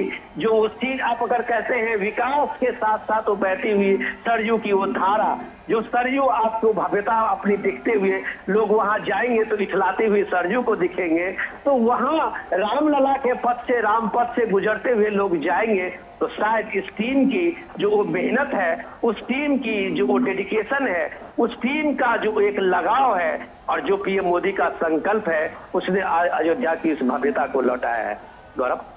बिल्कुल विनोद जी, आप जुड़े रहिए हमारे साथ। शैलेंद्र का रुख कर लेते हैं। शैलेंद्र, साफ तौर पर हम कह सकते हैं क्योंकि रोजगार की दृष्टि से देखें तो यहाँ पर बहुत महत्वपूर्ण कदम उठाए गए हैं और जो आने वाले कल के लिए भी बहुत महत्वपूर्ण साबित होंगे। तो ऐसे में अब की बार का जो चुनाव है वो अब की बार कैसे इसकी दिशा और दशा तय करता हुआ नजर आएगा? देखिए, अयोध्या और उसके आसपास की अगर सीटों की हम बात करें जहां पर आज अयोध्या में रोड शो हो रहा है, तो निश्चित तौर पर इसकी चर्चा करना लाजमी है। वहां पर सिर्फ एक मुद्दा है, वो मुद्दा यह है कि प्रधानमंत्री नरेंद्र मोदी की अगुवाई में कितनी तेजी से अयोध्या बदली है, दुनिया के सबसे बड़े धार्मिक पर्यटन के केंद्र के तौर पर उभर रही है रामलला की प्राण प्रतिष्ठा के बाद। लोग उसी की चर्चा करते हैं। तो आप समझ सकते हैं कि अयोध्या से जो संदेश है वो कितनी दूर तक जा रहा है, क्योंकि अयोध्या में आने वाले जो धार्मिक पर्यटक हैं, जो श्रद्धालु हैं, वो सिर्फ अयोध्या नहीं, अवध नहीं, उत्तर प्रदेश नहीं, पूरे देश से आते हैं। तो निश्चित तौर पर वो एक यहाँ से एक अनुभव लेकर जा रहे हैं, यहाँ से एक अपना एहसास लेकर जा रहे हैं, अपनी समझ लेकर जा रहे हैं। वो एक बीजेपी के लिहाज से आप देखें तो बीजेपी का ये भरोसा मजबूत होता है कि प्रधानमंत्री नरेंद्र मोदी की अगुवाई में तमाम वो काम हुए हैं जो कल्पनीय है, जिनका वर्षों से इंतजार था, जिनका दशकों से इंतजार था, उन कार्यों को करने में बीजेपी सफल हुई है। हमने आज बात की एक पंजाब से आए एक समूह से, उन्होंने कहा कि अनुच्छेद 370 खत्म हुआ है।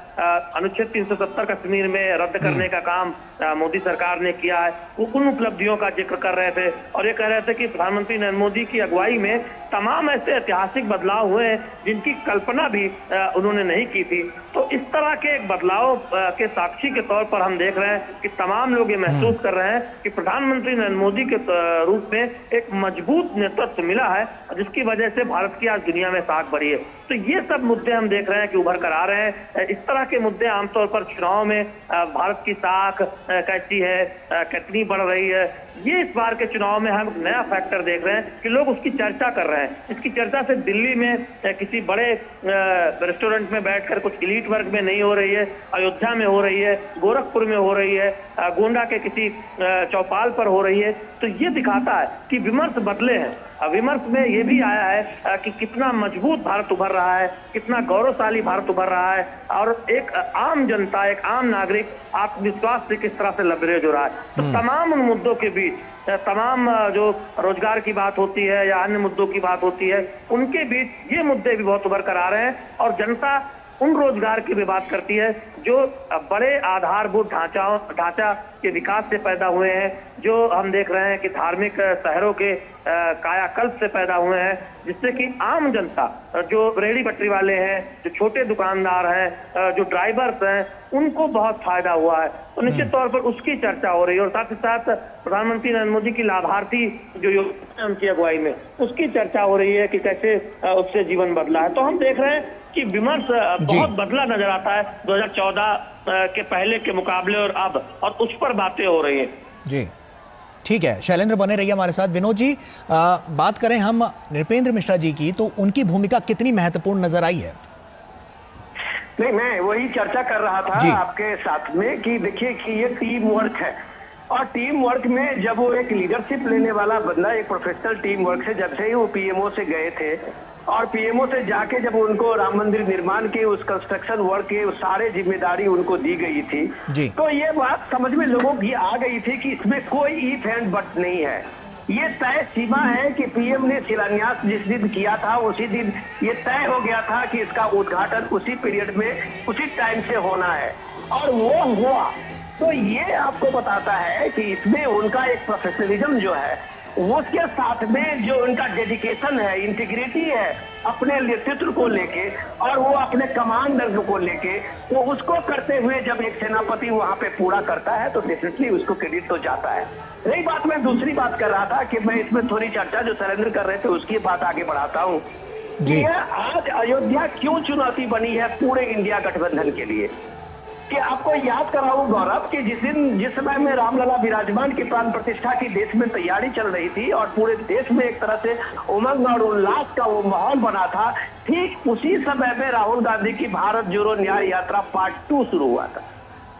और आपको याद होगा कि वो पार्ट 2 यात्रा का जो उद्देश्य यही था कि देश में जो एक धारा बन रही है मोदी, ये राममय देश और मोदीमय अयोध्या का, उसके बीच में वो भारत जोड़ो यात्रा को भारत जोड़ो न्याय यात्रा जोड़ा गया उसपे और वो यात्रा शुरू हुई थी। वो एक तरह से कि एक मैसेज था लोगों के बीच में कि हम इस जो धारा है उसके बीच में हम एक अपना एक तीसरी धारा देंगे। और वो नैरेटिव देते देते जब वो राहुल गांधी की वो यात्रा चली, उस यात्रा में राहुल गांधी ने सीधे सीधे चोट शुरू किया कि सनातन की वैभवता और हिंदू के इस विराट स्वरूप जो अयोध्या में दिखा था, ये पूरे इंडिया गठबंधन को खतरा लगा। तो उन्होंने एक नया डिस्कोर्स शुरू किया, जाति गणना का, दलित का, वो गिनती शुरू किए कि सेक्रेटरी कितने कैबिनेट में पूरे मिनिस्ट्री में है, सेक्रेटरी ही जहाँ पे जितना होता है वही पैसा अपने अपने जाति को पहुंचाता है। इतने इलॉजिकल बात से राहुल गांधी की ये पूरी यात्रा शुरू हुई थी, जिस यात्रा में सिर्फ एक कंफ्यूजन डालना था कि ये जो यात्रा है ये मोदी के पर्सनल अपना वो एक पॉलिटिकल है। जबकि राहुल गांधी भूल गए कि उनके पिताजी के दौर में भी एक बार शिलान्यास कराने की एक बार बात हुई थी। उन्हीं के पिताजी के दौर में ये राम मंदिर का एक बार ताला खुला था। तो ये बात अगर कांग्रेस इस चीज को क्रेडिट लेने के बजाय आज अगर कांग्रेस इस चीज से भागती हुई नजर आ रही है कि कहीं राम मंदिर और ये अयोध्या की बात करते हुए उसके जो सेक्युलर का सो कॉल्ड एक वोट बैंक के नजदीक में जो उसकी छवि बनी है वो कहीं टूटती नजर आएगी, तो मोदी अपने इमेज बनाने में न कभी इन चीजों को भी विश्वास किया है। वो कहते हैं सबका साथ, सबका विश्वास, सबका प्रयास, लेकिन अपनी संस्कृति, अपने आस्था केंद्र, अपने राम और अपने कृष्ण को लेके वो कभी भी इन सारे ड्रामा को और इस नैरेटिव को बर्दाश्त नहीं करते। आज ही शैलेंद्र इस बात को जानते होंगे बेहतर, आज ही इटावा में प्राइम मिनिस्टर मोदी की रैली थी, तो उन्होंने उस समाज के बीच में यदुवंशी समाज के एक तरह से वो बताते हुए उन्होंने कहा कि ये कौन सी ऐसी विचारधारा है जो हमारे द्वारकाधीश की, जहां वो प्राइम मिनिस्टर मोदी पिछले महीने गए थे और समुद्र के नीचे में उस खतरनाक ड्राइव करते हुए वहां पहुंच के वो द्वारकाधीश श्री कृष्ण का वहां पे मूर्ति और प्राचीन काल की उस वैभवता का दर्शन किया था। ये शायद दुनिया में शायद कोई प्राइम मिनिस्टर इस तरह का जोखिम नहीं ले सकता था जो प्राइम मिनिस्टर मोदी ने अपने भारत की संस्कृति, अपनी भारत की गौरव और अपनी भारत की उस पहचान को दुनिया के सामने में लाने के लिए इस तरह का खतरनाक ड्राइव को अपने एक तरह से आप उन्होंने एक ओढ़ा। और आप देखिए अगर राहुल गांधी अपने भाषण में कहे कि वो ये मोदी है जो पानी के अंदर में भगवान को खोजता है, तो प्राइम मिनिस्टर मोदी ने आज इटावा में लोगों के बीच में कहा जो आदमी कहते हैं कि यदुवंशी कहते हैं कि कृष्ण से हमारा सरोकार है, हम कृष्ण के हैं, तो उन्हें कम से कम शर्म होनी चाहिए जो उनके कृष्ण को, उनकी विरासत को, उनकी पहचान को एक मजाक बनाते हैं। ये कम से कम मोदी बर्दाश्त नहीं करेगा।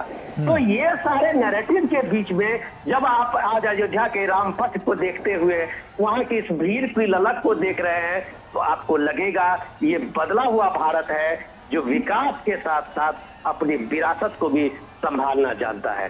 गौरव, बिल्कुल विनोद जी आप बने रहिए हमारे साथ। रामेंद्र हमारे सहयोगी हमारे साथ लगातार जुड़े हुए हैं, रामेंद्र का रुख कर लेते हैं। रामेंद्र, जब हम देख रहे हैं कि अवध क्षेत्र की हम बात कर रहे हैं और साथ ही साथ समूचे उत्तर प्रदेश की बात कर रहे हैं, तो हम देख रहे हैं कि आय में काफ़ी उछाल नजर आया है जब से राम मंदिर बनकर यहाँ पर तैयार हुआ है। उसके बाद से लगातार हम देख रहे हैं गतिविधियाँ लगातार बढ़ती जा रही हैं। ऐसे में क्या क्या इंपॉर्टेंट फैक्टर्स रहे हैं जो अब की बार सबसे ज़्यादा प्रमुख मुद्दों के तौर पर सामने आएंगे? देखिए ये बातें जो गौरव आप कर रहे हो, जो अभी विरोध भी कर रहे हैं, तो ये बातें पिछली राजनीतिक लोग भी जो सरकारें बनाए थे वो भी जानते थे कि अगर राम मंदिर का विकास होगा, अगर काशी का विकास होगा तो बड़ा जो पर्यटन हब है, जो जिसको कहते हैं कि आध्यात्मिक पर्यटन हब, जो पूरे देश को कनेक्ट करता है, दुनिया से कनेक्ट करता है। एयरपोर्ट जो अयोध्या में बना है वहाँ कोई फ्लाइट खाली नहीं आती है, यानी देश और दुनिया से लोग आ रहे हैं, तो जाहिर है कि उसका डेवलपमेंट तो होना था। लेकिन जो देश में गौरव आक्रांता है उनको भी पता था कि अगर सांस्कृतिक केंद्र, संस्कृति के केंद्र हैं, अगर ये स्थापित रहेंगे तो भारत को साथ तोड़ा नहीं जा सकता। ये केंद्र ही पूरे भारत को एक सूत्र में जोड़ते हैं। और भारत की जो पिछली राजनीति थी वो भी ये जानती थी कि अगर संस्कृति के केंद्र खड़े रहे, अगर काशी खड़ी रही, अगर उज्जैन खड़ा रहा, अगर अयोध्या खड़ी रही, अगर माँ विंध्यवासिनी का धाम खड़ा रहा, तो फिर इसको तोड़ पाना मुश्किल है। इसलिए उन्होंने कभी इसको सृजनात्मक रूप से लिया नहीं। वो कतई नहीं चाहते थे कि काशी में भव्य गीता मंदिर बने, वो नहीं चाहते थे कि आस्था अध्यात्म के केंद्र और भारत की जो मूल आत्मा है जहाँ राम बसते हैं। राम का मतलब ही है कि राम सबरी के पास गए, जिसकी बात विनोद जी कह रहे थे। राम ने एक एक वृक्ष को जो किनारे खड़ा था उसको तोड़ा। उन्होंने 4 वीरों के साथ रावण जैसी बड़ी सेना पर चढ़ाई की। तो अगर राम खड़े हो जाते हैं, अगर अयोध्या में राम तो बनते हैं, अयोध्या का राम मंदिर बन जाता है, ये संस्कृत का केंद्र खड़ा होता है, तो पूरा देश एक सूत्र पर जुड़ता है। ये भारत की पिछली राजनीति जानती थी, राजनीति को जानते थे, इसलिए उन्होंने राम को नकारा, इसलिए उन्होंने अयोध्या को किनारे रखा कि अयोध्या में किसी भी तरीके से राम मंदिर न बनने पाए। वो जानते थे ये वैभव, ये गौरव जैसे भारत के नागरिक में वापस आएगा वो हमको छोड़ देगा। क्योंकि हम जो तुष्टीकरण की राजनीति कर रहे हैं, जो कुछ लोगों की राजनीति कर रहे हैं, जब हम कहते हैं कि संसाधनों तो पहला हक इनका है, ये नहीं चलेगा। और सिर्फ उनकी राजनीति उसी के सहारे चल रही थी, इसलिए वो कतई नहीं चाहते थे कि भारत में अयोध्या में राम मंदिर बने, काशी में बाबा विश्वनाथ का धाम बने, उज्जैन में कॉरिडोर बने।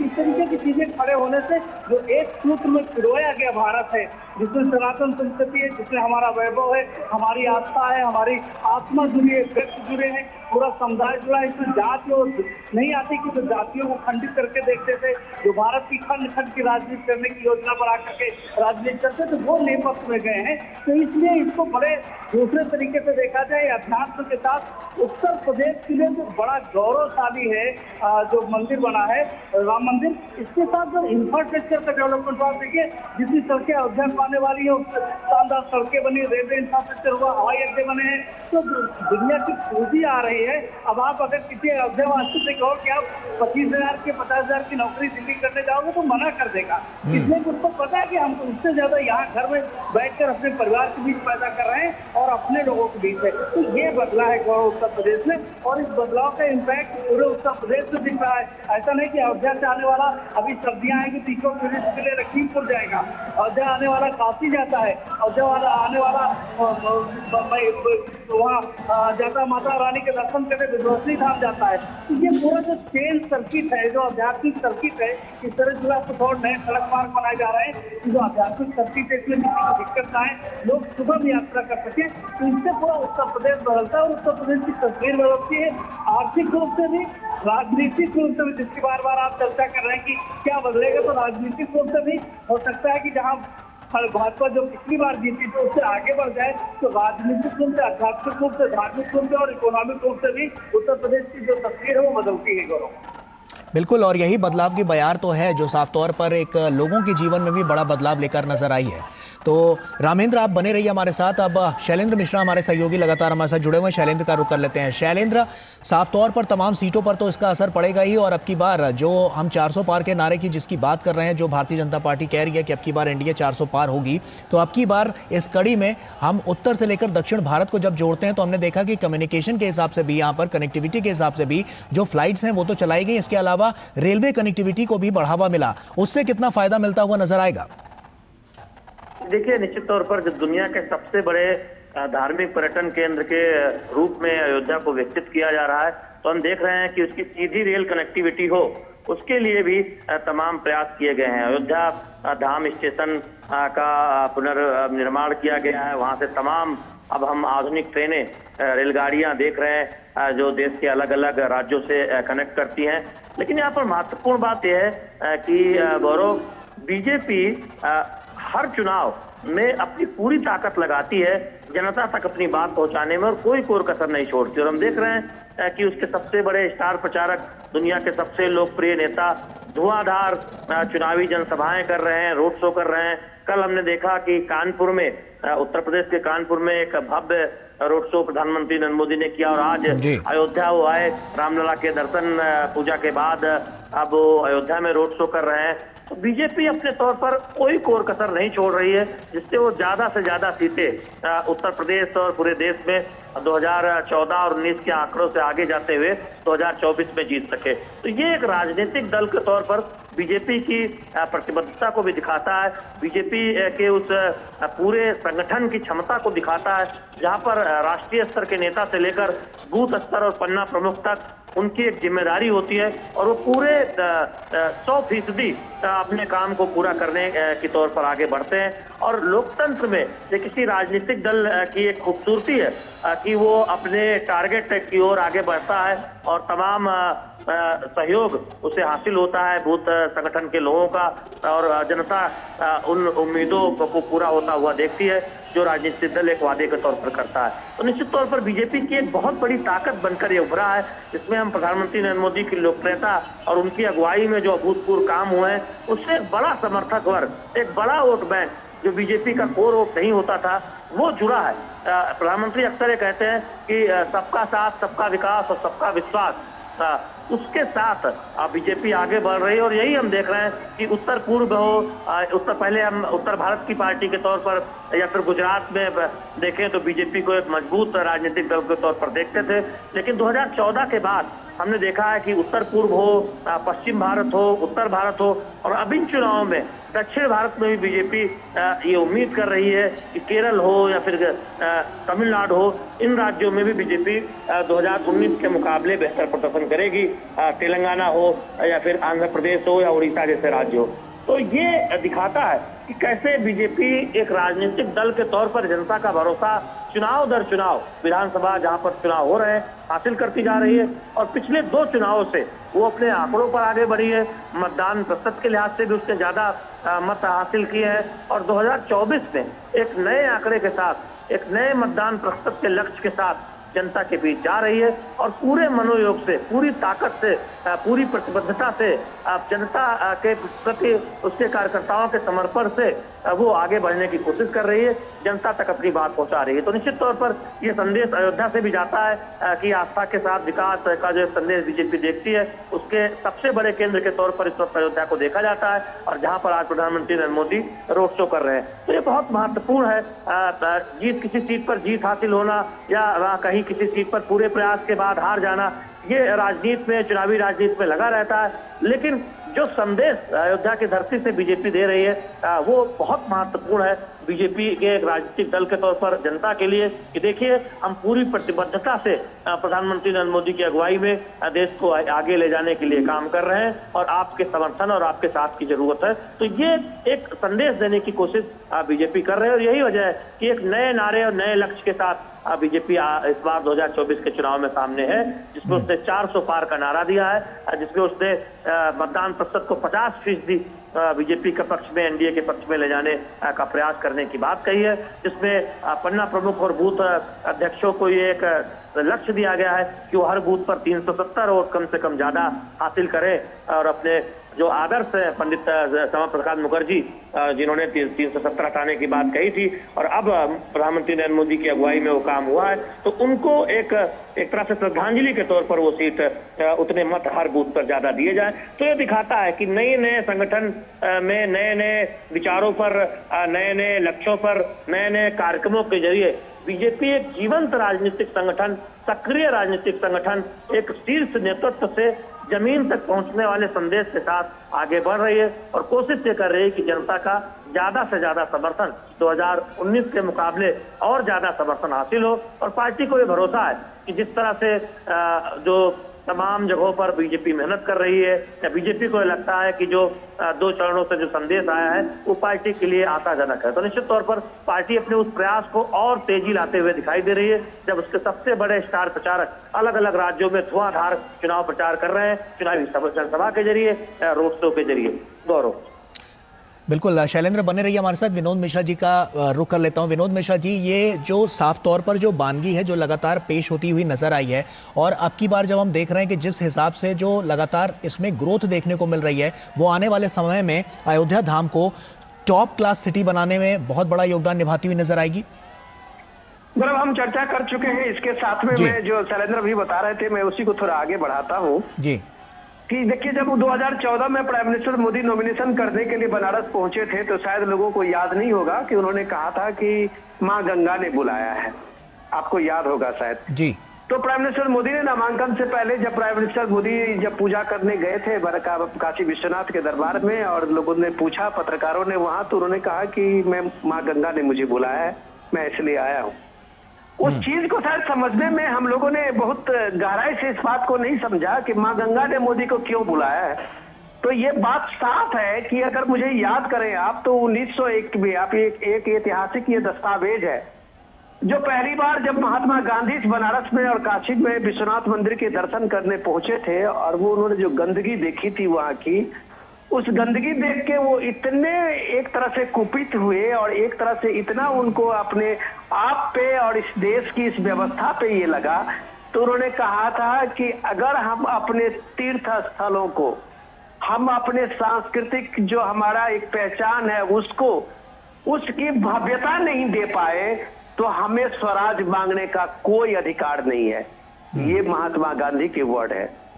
और जो महात्मा गांधी के उस नाम को अपने इस पे लगाए हुए, टाइटल में लगाए हुए अपने को सेकुलर बताते हैं, और इस सेकुलर बनने के उसमें उन्होंने विश्वनाथ को छोड़ा, अयोध्या को छोड़ा, मथुरा को छोड़ा, सारी जगह को छोड़ते चले गए।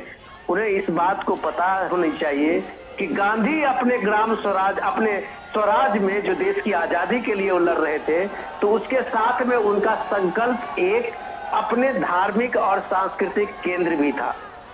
गांधी जब ये कहते थे कि मुझे सनातनी होने का गर्व है, तो फिर आज जब ये सनातन परंपरा और सनातन को कोसते जो अपनी राजनीति करते हैं, तो कांग्रेस को कम से कम एक बात, एक शब्द राहुल गांधी का आना चाहिए था। मैं उससे अलग बात कहता हूं कि जब वो बात मोदी कह रहे थे कि हम मां गंगा ने बुलाया है, और उसकी बात आप देखिए कि वहां स्वच्छता की जो मुहिम चली, नमामि गंगे का अभियान चला, जब आप कानपुर में कल हम लोगों ने देखा था प्राइम मिनिस्टर मोदी के इसी रोड शो में, उसकी कानपुर की उस भव्यता की गवाही देते हुए जब लाखों लाख लोग सड़क पे उतरे थे, तो वो कानपुर ही था जहां से गंगा खत्म हो जाती थी। वो जो नाले थे, जो अंग्रेज के जमाने के बने हुए नाले थे, जो पूरे कानपुर के सारे जो चमड़े फैक्ट्री से लेके जितने इंडस्ट्री के पानी उसमें जाता था, तो गंगा एक तरह से वहां विलुप्त होती थी। वो गंगा बनारस पहुंचते पहुंचते तो गंगा के कोई अस्तित्व नहीं होता था। वो माँ गंगा ने मोदी को बुलाया 2014 में, तो वो सारे नाले बंद हुए, उसको एसटीपी प्लांट से पानी का ये बना के उसको अब खेती और बाकी चीजों में यूज किया जाता है, और माँ गंगा जो है वो सीधे कर्णप्रयाग से होते हुए बनारस तक पहुंचती है, आगे जाती है। तो ये जो वैभवता है वो सिर्फ सांस्कृतिक मूल्यों का नहीं है, यह समझने की जरूरत थी जो अभी तक हमारे राजनीतिक शीर्ष में